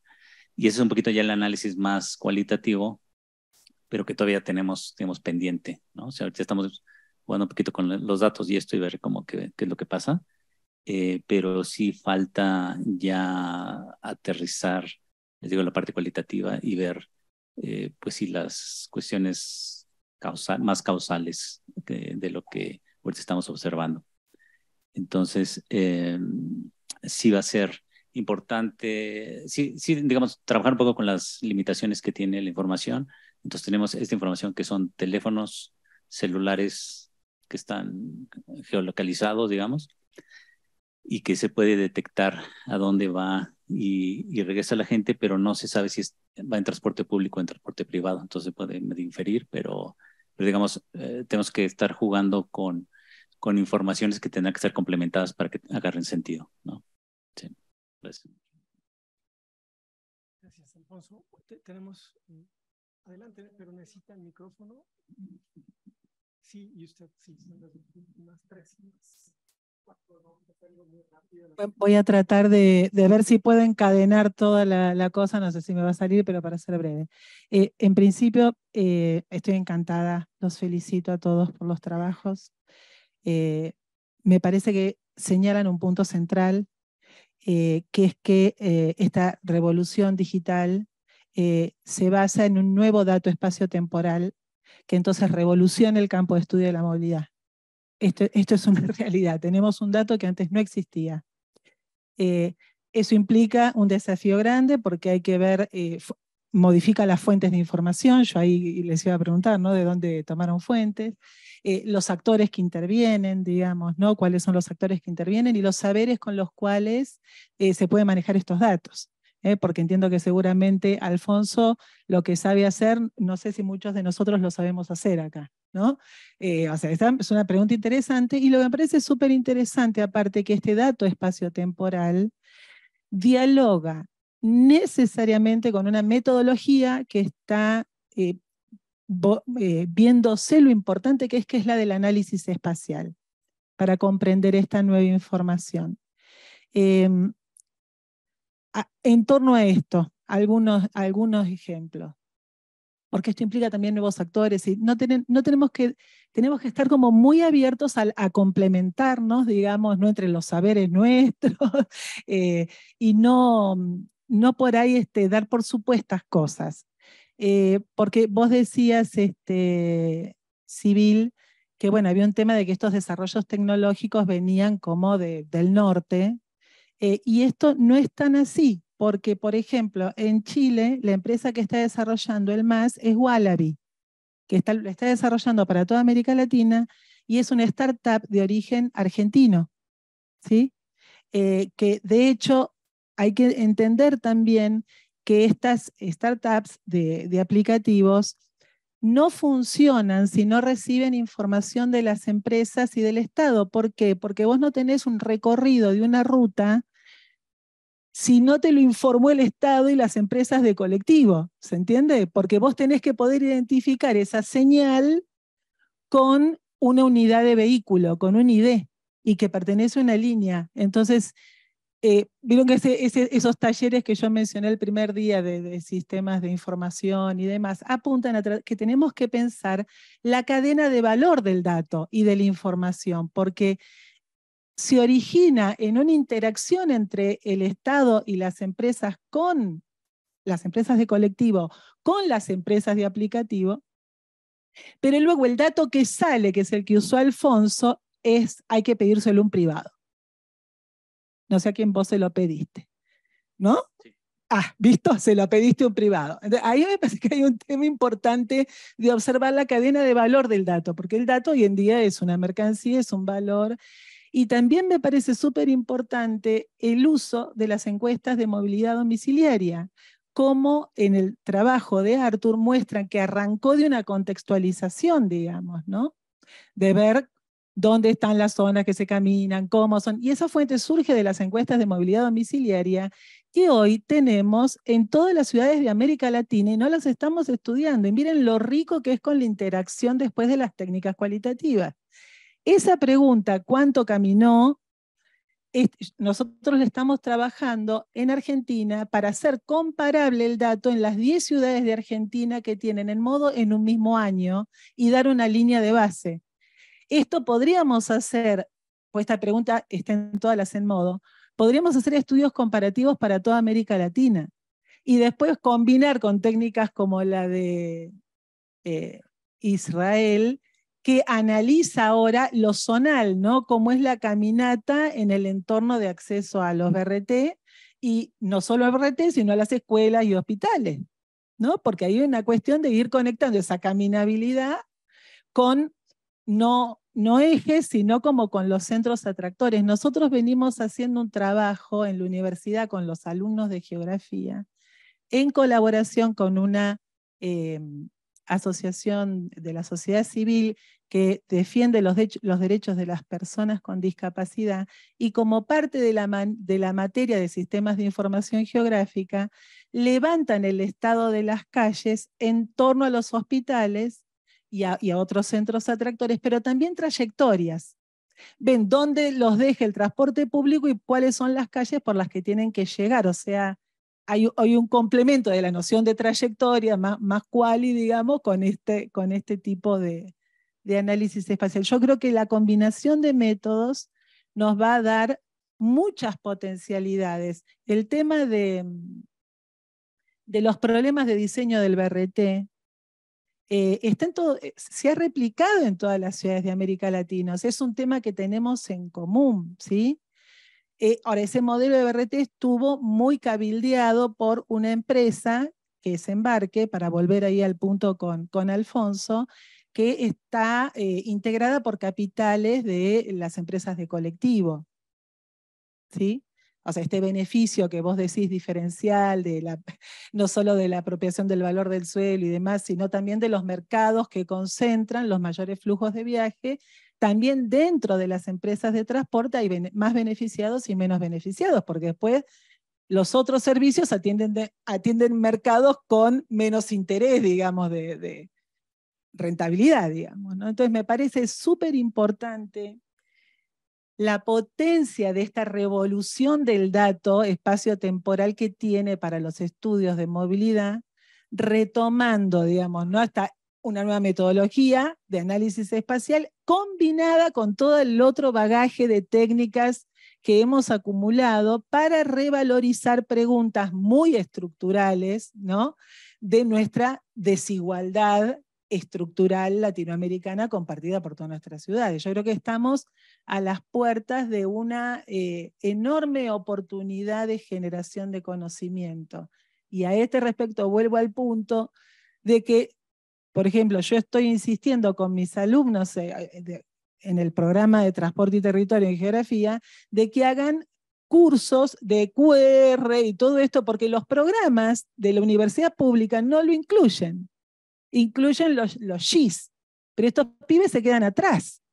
Entonces es importante que veamos cómo tenemos que modernizar los programas, porque si no vamos a reproducir las brechas entre los sociólogos y los geógrafos, mismo los geógrafos. Entonces por ahí estas cosas tendrían que estar en todos los programas de todas las carreras, digamos, como metodologías nuevas. ¿Se entiende lo que digo? Porque si no se cae en la dependencia de algunos saberes inteligentes también. Nada, me parece que tenemos una enorme oportunidad y que lo que ustedes nos mostraron, para muestra basta un botón, decía mi mamá, ¿no? O sea, me parece fantástico y los felicito. Gracias. Tenemos 4 preguntas más. Sí. Voy a tratar de ser muy rápido.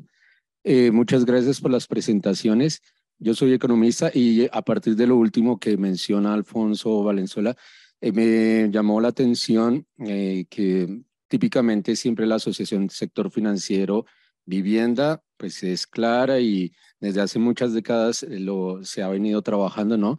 Pero escuchando las otras presentaciones, como en un esfuerzo de más economía política, ¿no? De dónde se está produciendo la riqueza y cómo se está distribuyendo, me parece que las presentaciones de hoy muestran también cómo hay una economía digital en movimiento muy fuerte, a partir de la generación de muchos de estos aplicativos, a partir de lo que es el dato como ese elemento central para la generación de beneficios y quién lo controla y cómo lo manipula y para qué lo manipula, ¿no? No solo para determinar nuestra movilidad residencial, sino la movilidad cotidiana. Y creo que son 2 elementos centrales en una discusión de gobernanza, empatando un poco con lo que se presentó antes, que creo que son discusiones a veces que quedan también como sin mencionarse, porque parece que es como una gobernanza muy aséptica, donde ese tema de la economía política no estuviera presente y que, por ejemplo, Paola nos mencionó mucho pensarnos de dónde está siendo extraído el litio, de dónde estamos sacando la materia prima para una agenda de electromovilidad, de movilidad más sustentable es desconociendo toda la lucha de los bienes comunes. Y cierro mi comentario con el concepto de bien común, porque si bien uno puede reclamar que el agua es un bien común, que los bosques son bienes comunes, que no hay que extraer ese litio o que hay que defender esos ecosistemas, hasta donde la información debe ser un bien común también, y quién la gestiona y cómo la va a manejar, para evitar que efectivamente quienes manejan esta información, que la manejan a partir de que se la regalamos muchas veces a un costo cero, terminan utilizándola para favorecer sus intereses inmobiliarios, los intereses financieros, los intereses de las TIC, que van a tener la posibilidad de usufructuar, ya no en un escenario de centro-periferia como el de los teóricos de la dependencia, sino en una ciudad global donde ya eso también se replica en el sur, ¿no? Ese es el comentario que quería agregar. Gracias.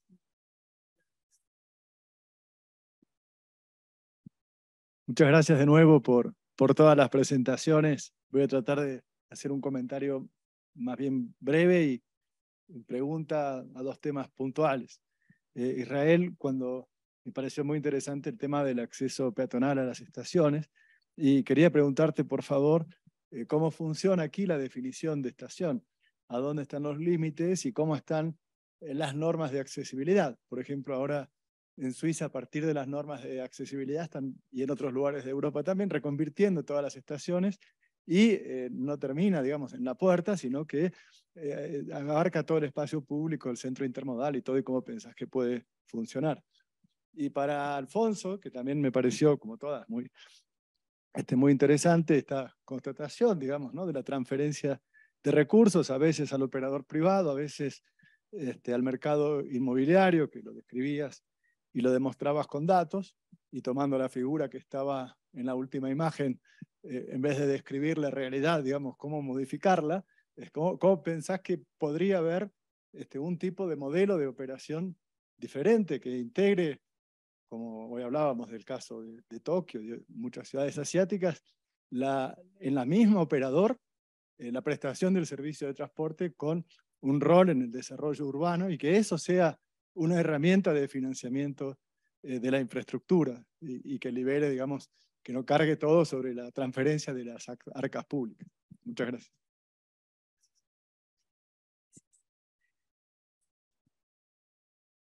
Bueno, muchas gracias para las presentaciones. Tengo una pregunta corta para Sibyl.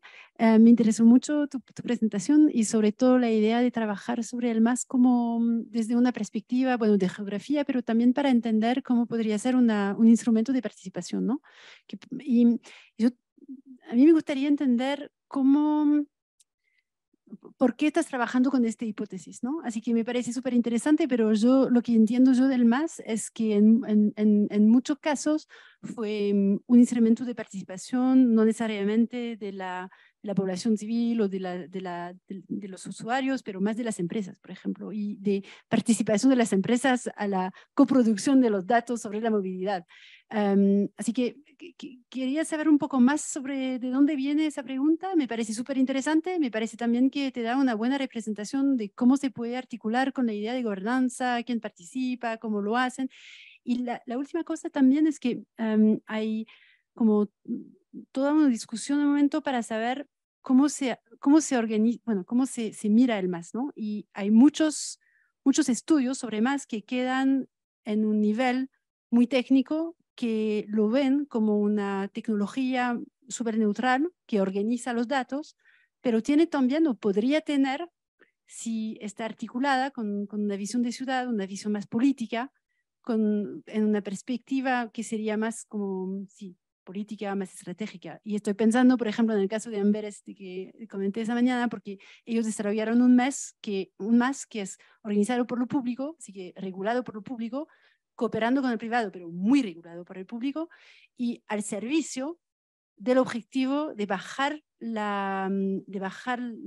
impacto carbono de la movilidad, y sobre todo de darle una inflexión muy firme a los usuarios de qué significa el impacto ambiental y carbono que tienen, y tiene también una medida más, no social, pero territorial, que te da también una idea de cuál sería el impacto en términos de de circulación más territorial dentro de la ciudad, porque hay como desigualdades fuertes entre los territorios, no sin datos sociales, pero eso sería. Así que una visión más política, y si, ¿cómo lo podrías integrar en ese caso, en caso de Santiago, donde no hay visión práctica para nada sobre ninguno de esos temas? Así que... Gracias, Chalo. Y tenemos una última pregunta.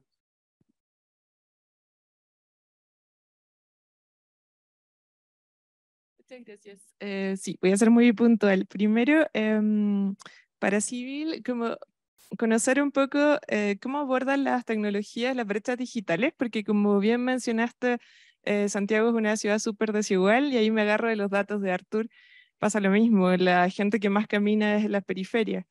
Y no me refiero solo a como diferencias socioeconómicas, sino que situaciones migratorias que hacen que haya muchas personas que no utilizan cierto de la tecnología, o también las edades de las personas que más usan el transporte público, que más caminan incluso, también tienen amplias brechas digitales, por no mencionar el género también, ¿no? Entonces, como si tienes alguna información al respecto, me interesaría saber cómo se aborda, y también pensando porque esos lugares tan desiguales también tienen medios de transporte informales y que hacen que funcione muchas veces mejor la vida cotidiana para las personas de esas comunas. Entonces me preguntaba un poquito eso. Y por otro lado, Artur, ¿cómo hiciste la selección de casos? ¿Cómo llegaste a esas personas que participan? Porque de esos comentarios que sorprendían los resultados de que las personas no cuestionaran tanto la infraestructura, también creo que depende, ¿cierto?, de quiénes son las personas que están participando. Entonces me interesaría saber cómo llegaste a decidir eso. Muchas gracias. Muchas gracias. Bueno, hay preguntas para los 4 panelistas y hay alusiones también, además de las preguntas, al trabajo de los 4. Yo les sugeriría que en el mismo orden, si les parece, fueran respondiendo a ellas. En el orden que fueron presentados, claro.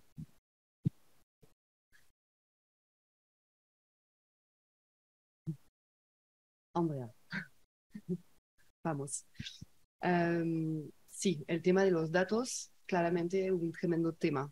Y tanto desde los estudios científicos a través del sistema de información geográfica, que desde la experiencia misma, y ahí voy adelantando un poco la respuesta para Charlotte, la experiencia de los ciudadanos a partir de estas aplicaciones para los smartphones.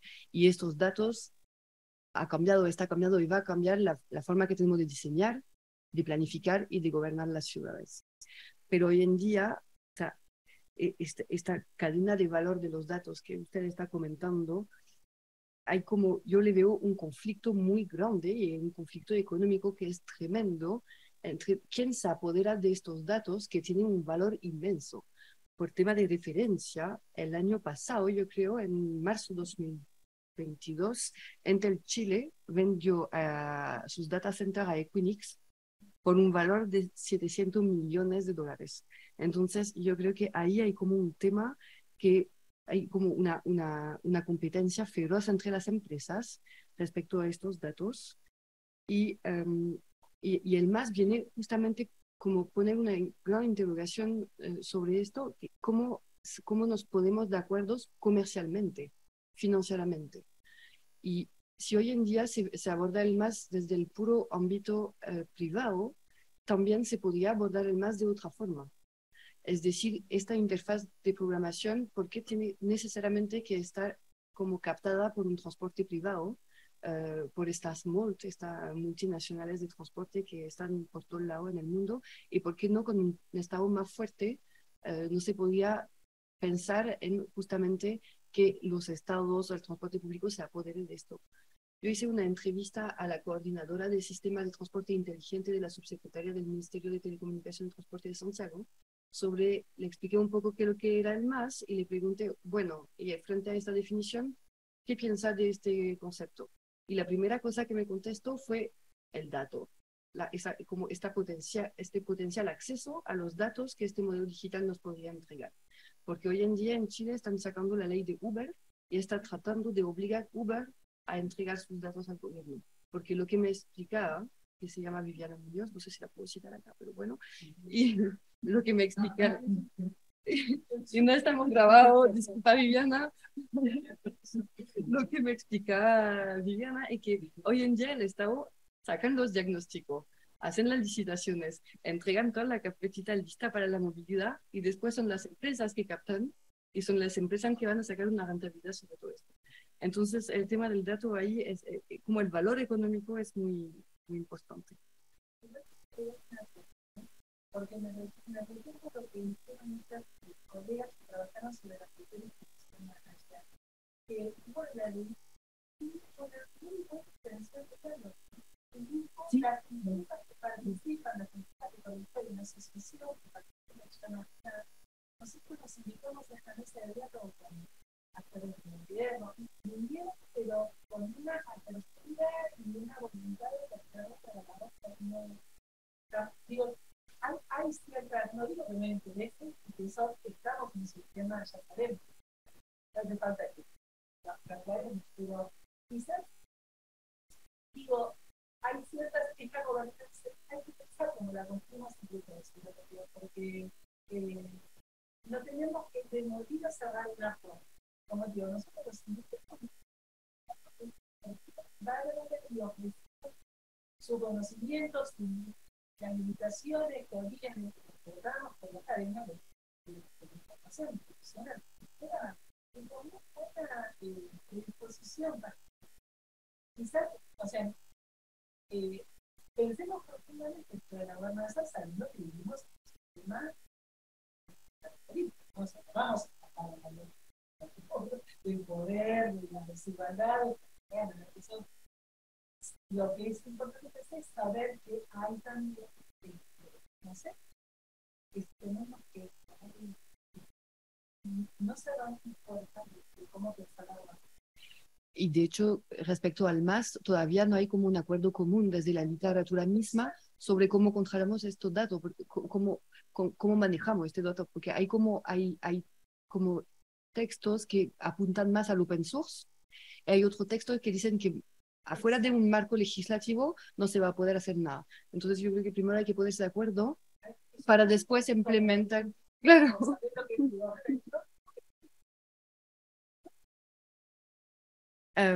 Bueno, voy a contestar a Charlotte sobre el potencial instrumento participativo del MAS. Yo creo que es donde tengo que apuntar mi investigación, pero hoy en día estoy tan metida dentro de toda la literatura de los operadores de transporte y grandes multinacionales que venden el MAS que me cuesta ver fuera como de este marco ultra técnico y ultra comercial como el MAS justamente podría ser como un buen instrumento para la ciudadanía. Entonces yo creo que estoy en un momento de la investigación donde hay que tomar un poco de distancia para toda esta como profusión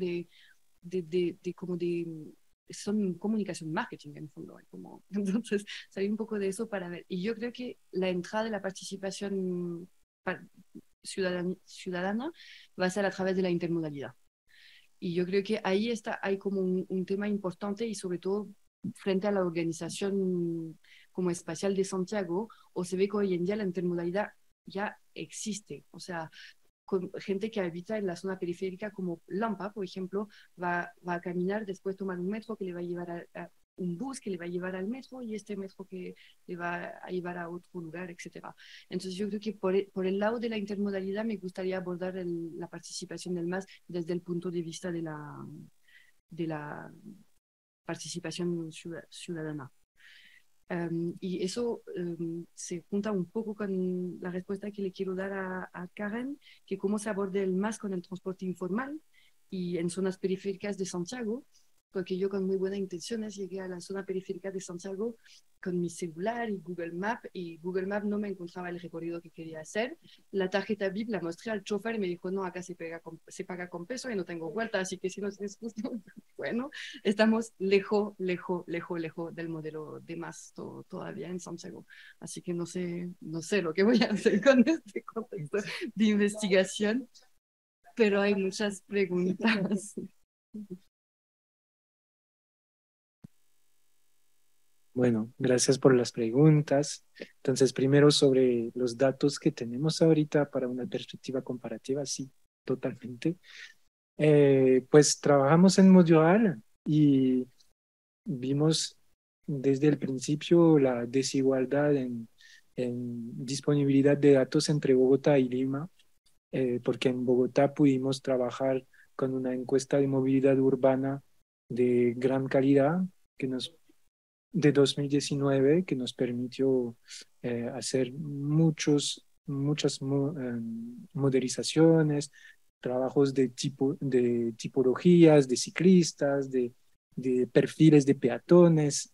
Entonces ofrecen muchas posibilidades y enfrente en Lima trabajamos en base en la encuesta del 2012, la encuesta JAICA, que ya casi no sirve porque ya tiene 10 años. Entonces trabajamos con datos de Lima Cómo Vamos, de la ATU, que nos propició la Agencia de Transporte Urbano, que nos propició unos datos de telefonía, pero no alcanzamos el nivel de calidad de Bogotá, entonces nos salió más difícil trabajar sobre una base contundente de qué es lo que pasa en términos de movilidad en Lima, ¿no? Entonces sí, ese es un buen reto. Con tu pregunta, Karen, hay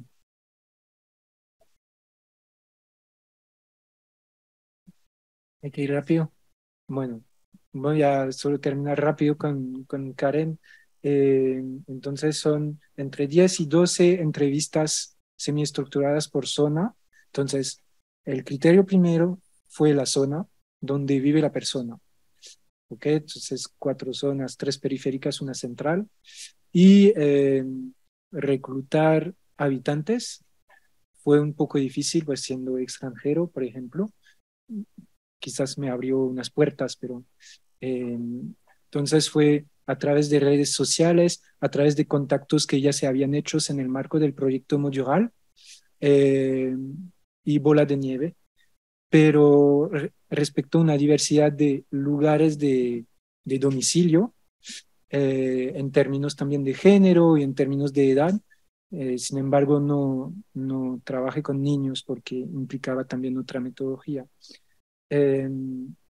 Bueno, igual hay apuntes muy puntuales a veces sobre un tipo de infraestructura, pero que sale en el recorrido, no en la entrevista, ¿no? Por ejemplo, pasamos por un puente peatonal donde faltan laderas, ¿no? Entonces, ya claro, eso es un problema.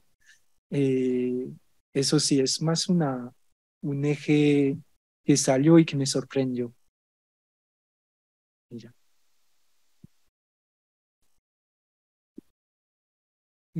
Muchas gracias por la pregunta. Y atendiendo con respecto a los límites de accesibilidad a estaciones BRT, en México básicamente interviene la iniciativa privada y también la pública. Hay un fondo, el Fondim se llama, el cual ingresa recurso público para la construcción de estas líneas BRT. Finalmente tiene o existe manuales específicos muy claros en cuanto a la implementación, pero lamentablemente fungen como una serie de directrices muy estandarizadas que muchas veces no se acoplan a las características en las cuales está inserto las diferentes estaciones o terminales. Entonces llegan a un punto en el que se cumple sí el manual, pero no el manual responde a las características del entorno urbano construido cercano a esas terminales o a esas estaciones. Básicamente, estos manuales se enfocan en 3 aspectos, que es la infraestructura, los autobuses, que les llaman las unidades, y las líneas alimentadoras. Incluso en estos manuales están incluidos como requisito que se debe de construir ciclovías de funcionamiento con estos sistemas BRT. Pero es bastante ilógico su funcionamiento porque las diferentes estaciones y terminales no cuentan con la infraestructura necesaria para que las personas puedan dejar sus bicicletas. Entonces, ¿cómo va a funcionar una ciclovía, por ejemplo, para integrarse en el funcionamiento si no cuenta con las herramientas o la infraestructura necesaria para su implementación? Y en muchos casos, estos sistemas BRT parece ser que solamente se enfocan desde el acceso a la estación, pero lo que está fuera de la estación no nos interesa, ¿no? Y como está involucrado otros actores, otras dependencias, pues se deja como ya el peatón verá cómo llegar, ¿no? Ya verá cómo bajar, cómo distribuirse a otros sistemas de transporte, y entonces se vuelve ahí un caos porque hay un punto intermedio en el cual pues parece que nadie se hace cargo, ¿no? Y el que se hace cargo es el peatón finalmente de resolverlo como pueda y como pues, se entiende. Entonces, yo creo que para un correcto funcionamiento de los sistemas BRT debería de existir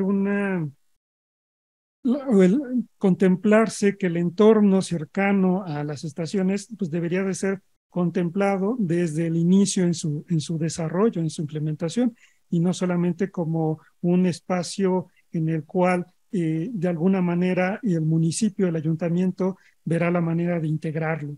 Entonces es ahí donde este tipo de análisis creo puede servir mucho en cuanto a ver la microescala de análisis, el microespacio, para poderlo resolver, porque si no se cae en esta estandarización de parámetros, pues que en muchos casos no llega a funcionar.